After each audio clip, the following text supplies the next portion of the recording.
Good morning friends. आज हम लोग वर्ल्ड ज्योग्राफी से संबंधित 100+ क्वेश्चन देखेंगे जो आने वाले किसी भी एग्जाम में महत्वपूर्ण है। तो शुरू करते हैं। पहला क्वेश्चन आपके सामने है, ब्रह्मांड की उत्पत्ति से संबंधित बिग बैंग सिद्धांत का प्रतिपादन किसने किया था। बिग बैंग यानी महाविस्फोट की बात हो रही है, तो इसका प्रतिपादन किसने किया था, याद कर लीजिए।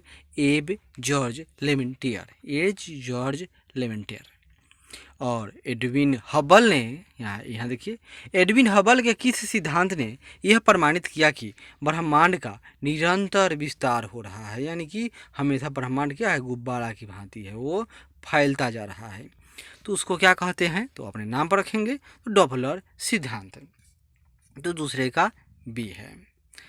क्षुद्र ग्रह किन दो ग्रहों के बीच पाए जाते हैं, तो यह मंगल और बृहस्पति के बीच पाई जाती है। कौन सा एकमात्र क्षुद्र यानी ग्रह की बात हो रही है ऐसा है जिसे हम नंगी आंखों से देख सकते हैं, उसका नाम क्या है, उसका नाम है फोरवेस्टा। याद कर लीजिए क्या नाम है उसका, फोरवेस्टा। और दूसरा क्वेश्चन है, यहाँ देखिए, मंदाकिनी क्या है। तो मंदाकिनी जो है यह तारों का समूह है या आकाश गंगाओं का समूह है।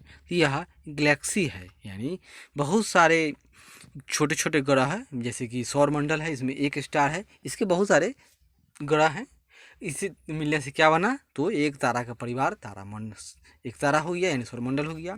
कुछ तारों के समूह को तारामंडल कहते हैं। इसी तरह बहुत सारे तारों का जब समूह मिल जाएगा आपस में तो वह गैलेक्सी यानी मंदाकिनी कहलाता है। तो तारों का समूह।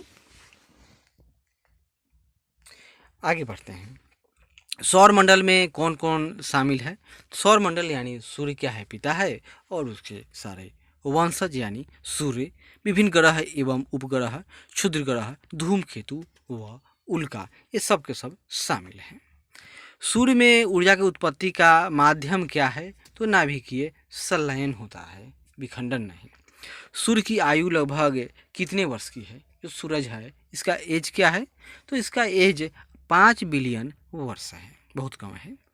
सूर्य के प्रकाश को पृथ्वी तक पहुंचने में कितना समय लगता है, लगभग 500 सेकेंड की बात हो रही है। तो 500 सेकेंड मतलब कितना होगा, तो यहाँ देखिए 8 मिनट 16 सेकेंड, एकदम यह परफेक्ट है। सूर्य से निकलने वाली ज्वाला को उत्तरी ध्रुव पर क्या कहते हैं, याद कर लीजिए। उत्तरी ध्रुव पर ओरोरा बोरियालिस और दक्षिणी ध्रुव पर ओरोरा ऑस्ट्रेलिस कहते हैं। हेली नामक धूमकेतु या पुच्छल तारे का परिभ्रमण काल यानी उसका जो ऑर्बिट पाथ है, इस तरह से वह परिक्रमा करता है किसका, तो सूर्य का, तो वह कितना है, तो 76 वर्ष है। पृथ्वी अपने अक्ष पर कितने डिग्री झुकी हुई है, कौन, तो पृथ्वी की बात हो रही है, तो यह 23.5 डिग्री। अब 13 नंबर क्वेश्चन, पृथ्वी पर दो अक्षांशों के बीच की दूरी कितनी है, उसको क्या कहते हैं, गोरे कहते हैं, और उसका दूरी तो 111 किलोमीटर है। कितना होगा, तो परफेक्ट आंसर 111 किलोमीटर। कितने डिग्री देशांतर को अंतर्राष्ट्रीय तिथि रेखा कहा गया है, तो 100 सिंपल 0 डिग्री के अपोजिट यानी 180 डिग्री को कहा गया है।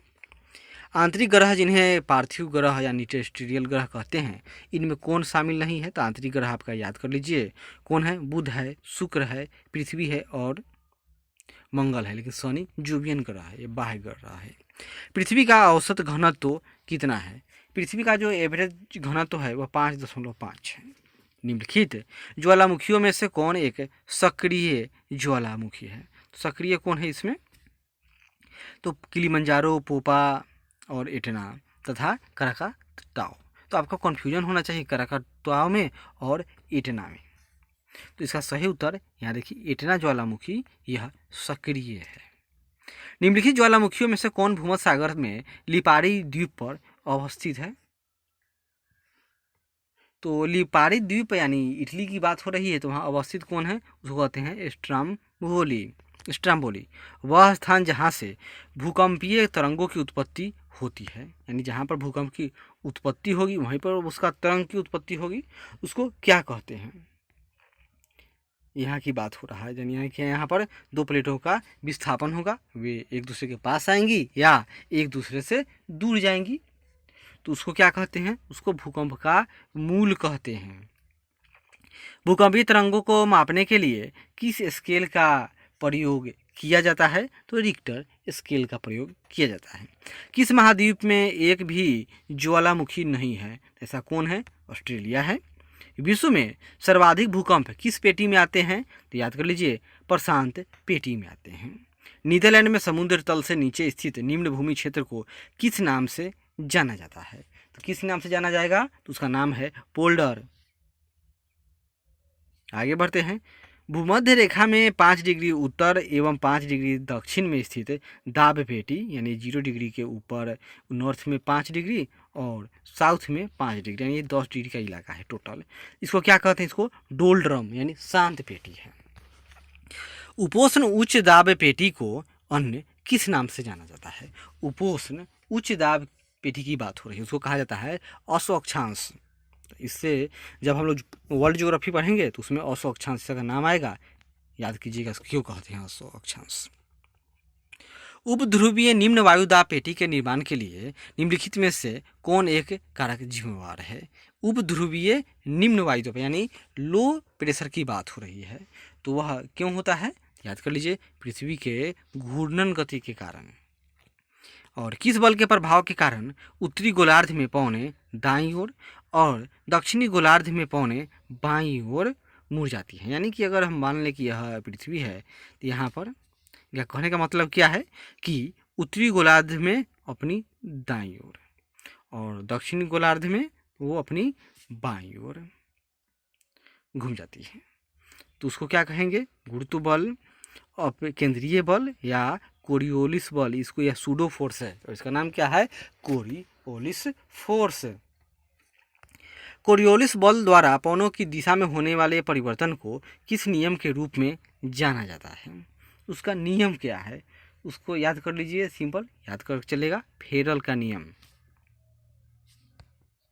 वे पवनें जो सालों भर एक ही दिशा में प्रवाहित होती हैं एवं व्यापक भूभाग को प्रभावित करती हैं, उसको क्या कहेंगे, तो उसको कहा जाता है ग्रहीय पवनें यानी प्लैनेटरी विंड। निम्न पवनों में से कौन एक ग्रहीय या अस्थायी पवन नहीं है, यानी वह प्लैनेटरी विंड नहीं है, इसमें बताइए, पछुआ पवन, पर्वतीय समीर, ध्रुवीय पवन या वाणिज्यिक पवन। जो पर्वतीय समीर है यह ग्रहीय विंड नहीं है, यह लोकल विंड है।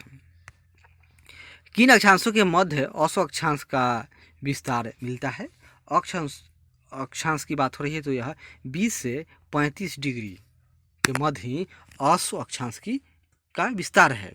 उपोष्ण उच्च वायुदाब कटिबंधों से उपध्रुवीय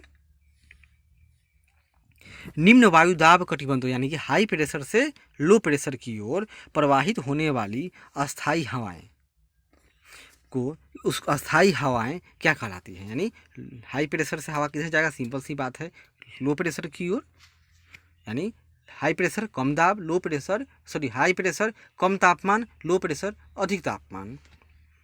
तो उन अस्थायी पवनों को हम लोग क्या नाम देते हैं, तो उसका जो अस्थायी नाम है याद कर लीजिए वेस्टर्ली, पछुआ पवन। क्यों, क्योंकि वो पश्चिम से पूर्व दिशा में आती हैं।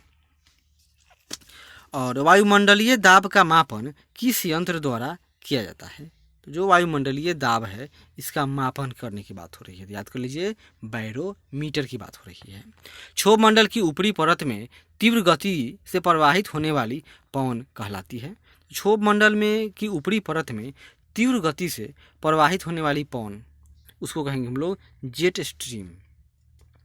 और किन कारणों से भूमध्य रेखीय क्षेत्रों में चक्रवातों की उत्पत्ति नहीं होती है, कारण बताइए, क्योंकि वहाँ पर कोरियोलिस बल अभाव के कारण, क्योंकि हवा में कोई इफेक्ट नहीं पड़ेगा, हवा तो सिंपल वहाँ पर शांत है, अतः वह कोरियोलिस बल वहाँ अभाव है, अतः वहाँ पर चक्रवातों की उत्पत्ति नहीं होगा। क्यों, क्योंकि चक्रवात में जो हवाएं होती हैं वह इस तरह से स्फेरिकल वेव में राउंड करती हैं, लेकिन वहाँ पर तो जो कोई प्रेशर में डिफरेंस है ही नहीं, तो हवाएं कैसे चलेंगी, जब नहीं चलेंगी तो तूफान नहीं उत्पन्न होगा।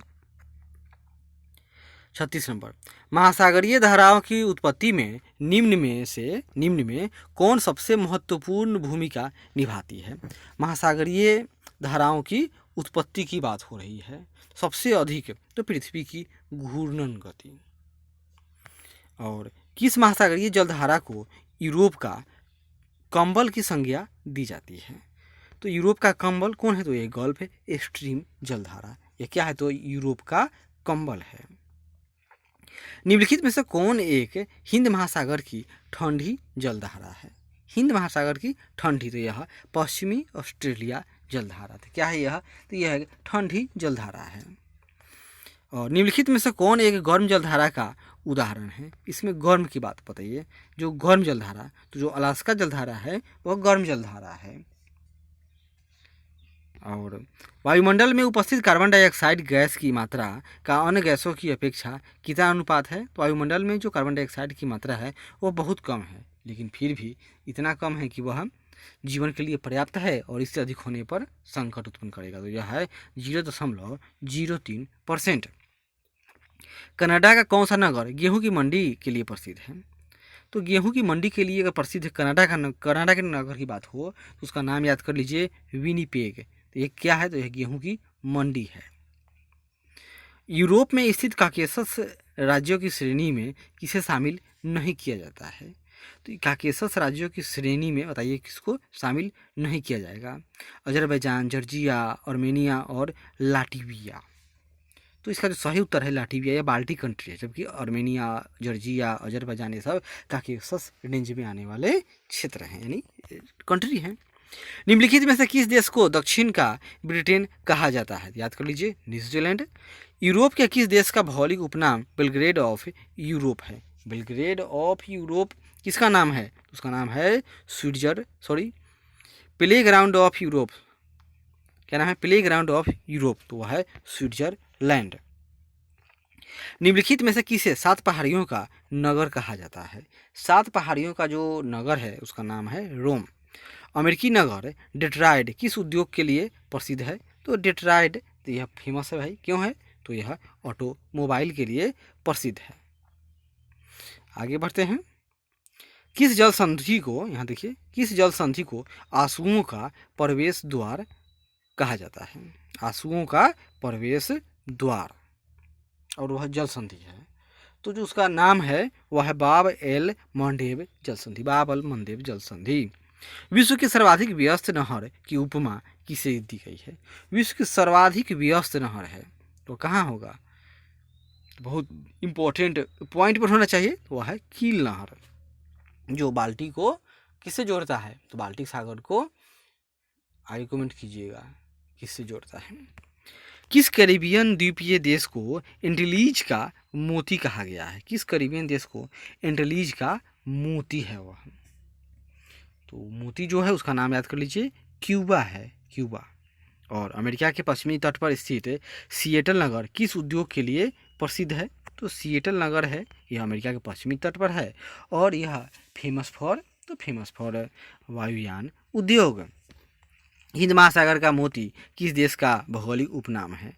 हिंद महासागर का यह मोती है, तो इसका नाम है श्रीलंका।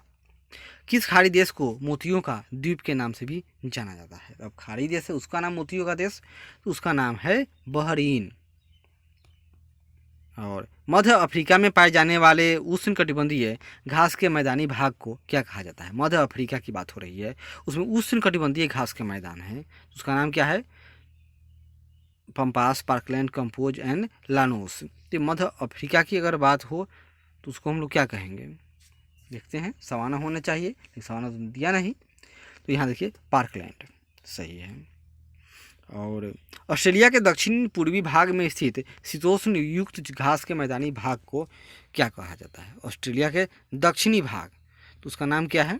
वेल्ड होगा या डाउन्स होगा? जल्दी बोलिए। तो उसका नाम है डाउन्स। और वेल्ड कहाँ थे? दक्षिण अफ्रीका में। मध्य चिली में किस प्रकार के वनों का विस्तार सबसे अधिक है? तो मध्य चिली की बात हो तो उसका सबसे अधिक वन भूमध्य सागरीय वन है। कहाँ? तो मध्य चिली की बात हो रही है। अमेजन बेसिन में वर्षा वनों को किस स्थानीय नाम से जाना जाता है? तो अमेजन बेसिन में वर्षा वनों को किस स्थानीय नाम से जाना जाता है? तो उसका स्थानीय नाम है सिलवास। और सहारा रेगिस्तान में पाई जाने वाली कौन सी जनजाति विदेश मूल की मानी जाती है? तो सहारा रेगिस्तान में, और वह भी विदेशी। तो उसका नाम है तुआरेग। क्या नाम है? तुआरेग। आगे बढ़ते हैं।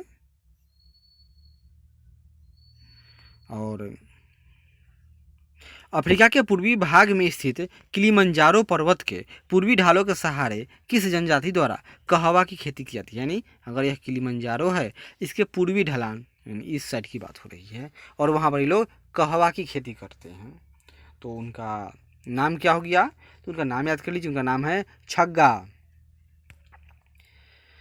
ऑस्ट्रेलियाई मूल निवासी के यानी एबोर्जिन्स देश के किस भाग में निवास करते हैं? ऑस्ट्रेलिया के जो मूल निवासी उनका नाम है एबोर्जिन्स। और बात है कि वह देश यानी ऑस्ट्रेलिया के किस भाग में निवास करते हैं?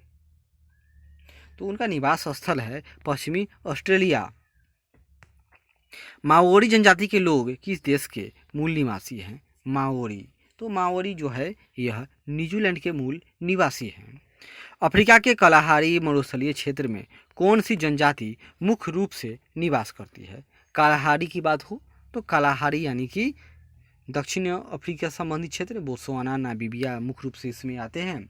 और यह बुशमैन जनजाति यहाँ पर मुख्य रूप से निवास करती है। क्या नाम इसका? तो बुशमैन। और सेमांग एवं सेकाई निम्नलिखित में से किस देश के मूल निवासी हैं? सेमांग और सेकाई। तो ये मूल निवासी कहाँ के हैं? तो ये हैं मलेशिया के सेमांग और सेकाई। यूरोपीय महाद्वीप की सबसे लंबी नदी कौन सी है? यूरोपीय महाद्वीप की बात हो सबसे लंबी नदी जो रूस से जुड़ा होगा यानी वोल्गा की बात हो रही है, तो 63 यानी वोल्गा। और स्वेज नहर के दक्षिणी छोर पर स्थित बंदरगाह नगर निम्नलिखित में से कौन है? यानी स्वेज नहर के दक्षिणी छोर की बात हो रही है, तो उस पर कौन सा बंदरगाह स्थित है? एक उत्तर है और एक दक्षिण है, यानी एक पोर्ट स्वेज है और एक क्या नाम है उसका? पोर्ट सईद है। इसमें दक्षिण की बात हो रही है यानी एशिया साइड से, और यूरोप वाला उत्तर वाला यूरोपियन साइड से होगा। तो जो है उसका नाम है पोर्ट स्वेज, दक्षिण साइड में है, और उत्तरी साइड में पोर्ट सईद है। स्वेज नहर किन दो सागरों को आपस में जोड़ती है? स्वेज नहर, तो यह लाल सागर को भूमध्य सागर से। फ्रांस की राजधानी पेरिस किस नदी के किनारे स्थित है? तो पेरिस है यह सीन नदी के किनारे स्थित है, पेरिस सीन।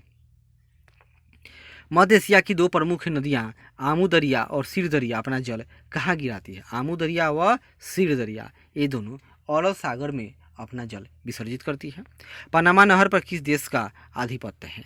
पनामा नहर, तो ये पनामा से ही जग जाहिर है, यानी पनामा मतलब 68 का सी यानी पनामा। आर्थिक दृष्टि से विश्व की सर्वाधिक व्यस्तम नदी की संज्ञा किसे दी गई है? आर्थिक दृष्टि से विश्व की सबसे व्यस्तम नदी है, तो उसका नाम क्या है? तो वह है राइन नदी, और यह जर्मनी से संबंधित है। किस दक्षिण एशियाई देश को लैंड ऑफ थंडर बोल्ट के नाम से जाना जाता है? तो वह है भूटान। संसार का रोटी का भंडार किस गेहूं उत्पादन क्षेत्र के लिए प्रयुक्त किया गया है? रोटी का भंडार है, तो वह कौन है? पेरिज की बात होगी, यानी उत्तर अमेरिका में। और 72 अफ्रीकी महाद्वीप में प्रवाहित होने वाली कौन एक नदी मकर रेखा को 2 बार काटती है यानी क्रॉस करती है? उत्तरी अमेरिका की बात हो रही है, तो उसका नाम याद कर लीजिए, ऑरेंज नदी होगा या लिम्पोपो रिवर है। जल्दी कमेंट कीजिए। तो वह है लिम्पोपो रिवर, 72 का डी लिम्पोपो। मिसिसिपी और मिसौरी दो प्रमुख नदियां अमेरिका के किस नगर में आपस में मिल जाती हैं? दोनों ज्वाइंट हो गई, मिसिसिपी और मिसौरी। तो वह है सेंट लुइस नगर में। कहाँ मिलती हैं? तो सेंट लुइस नगर में। यूरोपीय महाद्वीप की सबसे लंबी नदी वोल्गा अपना जल किस में समाहित करती है? वोल्गा तो यह कैस्पियन सागर में अपना जल विसर्जित कर देती है, यानी समाहित कर देती है, तो 74 का होगा, सही है। सर्वाधिक ऊंचाई पर स्थित टिटिकाका झील किन दो देशों के मध्य स्थित है? टिटिकाका यह दक्षिण अमेरिका में एक झील है जो सर्वाधिक ऊंचाई पर और नौका गम्य झील है। अब क्वेश्चन है कि यह किन दोनों देशों के बीच में है? एक तो चिली तो होगा ही, अब दूसरा कौन है? चिली भी नहीं होगा। तो जो सही उत्तर है याद कर लीजिए, पेरू व बोलीविया के मध्य स्थित है। कौन? तो टीटीकाका झील। और बैकाल झील के बाद विश्व की दूसरी सबसे गहरी झील, यानी सबसे गहरी झील कौन है? तो बैकाल है। और उसके बाद दुनिया में तो टंगानिका सबसे गहरी झील है। विश्व की सबसे लंबी नदी नील का उद्गम किस झील को माना गया है? तो जो नील है इसका उद्गम तो विक्टोरिया लेक से वाइट नील निकलती है। अब क्वेश्चन उठेगा कि एक और नील होगी या ब्लू नील, उसका कमेंट कीजिएगा। शिकागो किस झील के किनारे स्थित है? शिकागो, तो शिकागो की अवस्थिति मिशिगन झील के किनारे है। शिकागो कहाँ है? तो मिशिगन झील के किनारे। मीठे पानी की सबसे बड़ी झील निम्नलिखित में से कौन सी है? मीठे पानी की सबसे बड़ी झील इसमें से तो याद कर लीजिए, सुपीरियर। कनाडा की प्रमुख नदी मैकेंजी नदी है, जो उत्तर की ओर प्रवाहित होती है और किस झील से निकलती है? कनाडा की रिवर है वो कौन? याद कर लीजिए, मैकेंजी नदी। और यह किस झील से निकलती है? तो यह ग्रेट स्लेव झील से निकलती है। किस झील से? तो ग्रेट स्लेव झील से। किस अफ्रीकी देश की सीमा विक्टोरिया झील से संलग्न नहीं है? यहाँ बताइए, यानी विक्टोरिया झील से संलग्न देश नहीं है, मतलब ये झील है जो कई देशों की सीमा रेखा बनाती है। तो इसमें तंजानिया, युगांडा, केनिया है, लेकिन मोजाम्बिक नहीं है। विश्व का सबसे ऊंचा जलप्रपात एंजिल जलप्रपात किस देश में स्थित है? कौन? तो एंजिल की बात हो रही है। तो एंजिल यह वेनेजुएला में स्थित है। अब रिवर का नाम तो कैरो नदी के रिवर के नाम पर है। कैरो नहीं, ओरिकोबो। और विश्व प्रसिद्ध नियाग्रा जलप्रपात किस नदी पर है? नियाग्रा जलप्रपात तो यह सेंट लॉरेंस नदी पर स्थित है। सेंट लॉरेंस होगा, एक मिनट, हाँ, यह सेंट लॉरेंस नदी पर स्थित है। और विश्व का सबसे ऊंचा एंजिल जलप्रपात किस नदी पर स्थित है? आ गया, विश्व का सबसे ऊंचा जलप्रपात क्या नाम था उसका? एंजिल, जो बड़ा कहाँ है? वेनेजुएला में है। और नदी का नाम याद कर लीजिए, कैरो। और 85 वैश्विक स्तर पर किस देश का जनघनत्व सबसे अधिक है? इसमें वैश्विक स्तर पर सबसे अधिक जनघनत्व सिंगापुर का होगा। और क्षेत्रफल की दृष्टि से एशियाई महाद्वीप का सबसे छोटा देश कौन सा है? तो वह आपका छोटा सा देश मालदीव है। यहाँ देखिए, एशिया महाद्वीप का सबसे लंबा रेल मार्ग ट्रांस साइबेरियन रेल मार्ग किन दो नगरों को जोड़ता है? तो इसमें सबसे पूर्वी शहर और एक पश्चिमी शहर इसका होगा। सबसे पूर्वी शहर इसका व्लादिवोस्टॉक है, ये तो हर कोई जानता है। और आरंभ कहाँ से होता है? तो आरंभ इसके बनाने वाले यानी लेनिनग्राड, तो लेनिनग्राड से व्लादिवोस्टॉक तक जाता है, 9600 kilometre. Land of white elephant किस देश का भौगोलिक नाम है? तो थाईलैंड की बात हो रही है। Land of white elephant. यूरोपीय महाद्वीप के किस देश में पवन चक्कियों का निर्माण सर्वाधिक हुआ है? तो पवन चक्कियों का सर्वाधिक निर्माण नीदरलैंड में हुआ है। और क्षेत्रफल के आधार पर विश्व का सबसे बड़ा प्रायद्वीप निम्नलिखित में से कौन सा है? क्षेत्रफल के हिसाब से तो सबसे बड़ा और प्रायद्वीप है। और खाद्यान्न उत्पादन के मामले में यूरोपीय महाद्वीप का एक देश जिसे किसानों का देश भी कहा जाता है, वो कौन सा देश है? तो अपने भारत जैसा है, इटली है। और उत्तरी अमेरिका महाद्वीप की खोज सर्वप्रथम किसने की थी? सर्वप्रथम की बात हो रही है, और वह भी तो उत्तरी अमेरिका का। याद कर लीजिए, अमेरिगो वेस्पुसी। क्या नाम था? Amerigo Vespucci. और सॉफ्टवेयर एवं कंप्यूटर उद्योग के लिए विख्यात सिलिकॉन वैली किस नगर में स्थित है? तो यह सिलिकॉन वैली कहाँ है? तो सैन फ्रांसिस्को में स्थित है। 94 नंबर, निम्नलिखित में से कौन सा लैटिन अमेरिकी देश भूमध्य रेखा पर स्थित नहीं है? नाम लैटिन अमेरिकी देश है और क्वेश्चन है कि भूमध्य रेखा पर वह नहीं स्थित है। तो जो उसका सही नाम है यहाँ देख लीजिए, पराग्वे नहीं, यानी इक्वाडोर है, ब्राज़ील है, कोलंबिया है, लेकिन पराग्वे नहीं है। हॉर्न ऑफ अफ्रीका में कौन सा एक देश शामिल नहीं है? हॉर्न ऑफ अफ्रीका में जिबूती है, सोमालिया है, इथियोपिया है, लेकिन दक्षिणी सूडान नहीं है। अफ्रीका महाद्वीप में सर्वाधिक जल विद्युत उत्पादित करने वाली परियोजना करीबा बांध परियोजना किस नदी पर स्थित है? करीबा बांध, तो यह जाम्बेजी नदी पर है। दक्षिण अफ्रीका के किन नगर को स्वर्ण नगरी के नाम से जाना जाता है? दक्षिण अफ्रीका एक देश है जिसको शहर है उसका नाम है स्वर्ण नगरी, तो याद कर लीजिए वह है जोहान्सबर्ग। और ऑस्ट्रेलियाई महाद्वीप का सबसे लंबा रेल मार्ग ट्रांस कॉन्टिनेंटल किन दो नगरों को जोड़ता है?